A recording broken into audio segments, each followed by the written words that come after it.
All right, here's the thing. It's your story and stuff and things.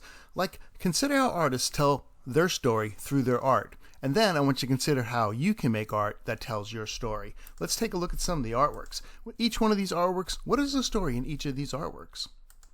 Like, what's her story? She must have one. What do you think's going on? She's got a book on her head. She's looking up. Is she exasperated? Did she fall asleep? I don't know. What's her story? Check out this one right now.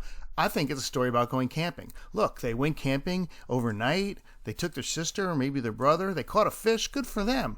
They got some coffee in the morning, and at night they had a campfire, all underneath the stars and the moon. That's an interesting story. What about this story right here? What's her story? Like, she must have a story. She's just a girl sitting there. She's got some toys around her and some newspapers. And then she got this look at me sign, and there's like a little jar of money. Like, what's going on there? What's her story? Vincent's story is pretty simple right here. I know where he lived, or at least where he's been. He's telling his story through maps. That's kind of interesting. What's this story? Well, I think this one's pretty straightforward. They went to Disneyland, or Disney World. I guess it was Disney World. It was a vacation in 2018, and you can see all the things they did when they were there. I bet they met Mickey Mouse.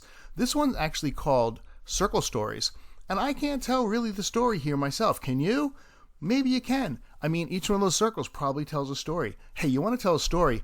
Graphic novels tell stories, and memoirs are when you write a story about the things that happen in your life. You could actually write a graphic memoir. Did you know that? I didn't even know that. Speaking of books, these people just took books and lined them up here, and you can read it.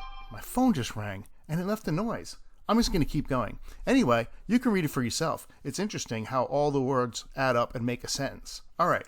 That's all about the story. Just remember, your story isn't over yet. A semicolon is used when a sentence could have ended, but it didn't. So it's your theme? Simple.